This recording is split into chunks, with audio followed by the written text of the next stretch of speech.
insulate and keep it cold. But we couldn't resist. We had to put just a little bit of neon gas in.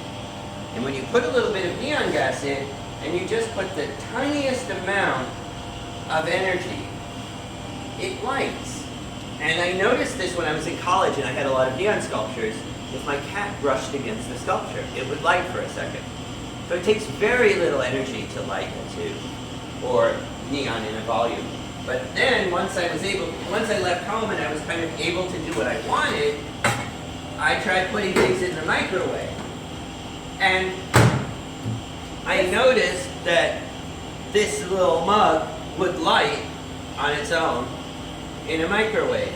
And that's just That is so amazing. Wow. So we have lots of little turn-of-the-century experiments here because neon started around 1850. Some of the first neon sculptures were made. And I have this little drawer of curiosities that I opened, and it has these little special effects or kind of physics experiments. This is one of my favorites, and I just touch it with my Tesla coil, and it lights.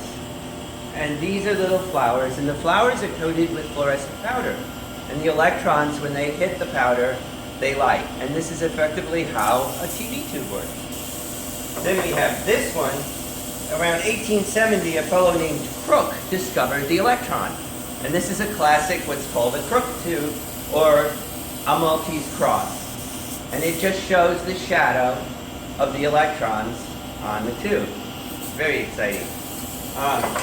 This is a tube that we do not light up, but it kind of shows a turn-of-the-century X-ray tube. And it's just simply a vacuum and a piece of platinum and some high voltage. So, and we go into a lot. This is some neon that I pulled out of my iMac. People don't realize that neon was used exclusively to backlight LCD up to about 6 years ago when it went to LED. And it's a permanent light source. It's something you really need when you need it to last. So now that the tube is cool and I'm in a high vacuum, I'm going to put krypton in this tube. I shit you not, krypton.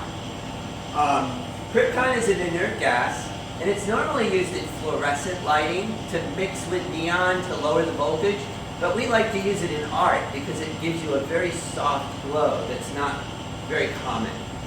So I'm going to stop pulling it in now. We're in a really high vacuum. And I'm going to let a little bit of krypton in. I'm watching the krypton go in the tube, just a tiny bit. And now I'm going to light it one more time to check it.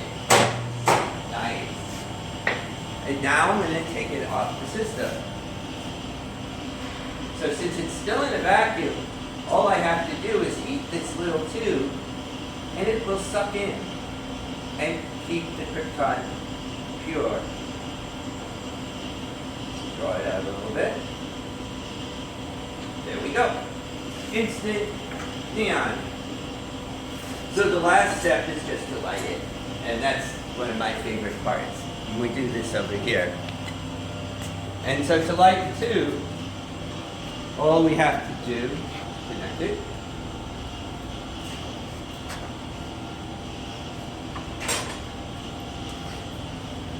And there we have it. A soft, yellow krypton tube. And that's how neon is made.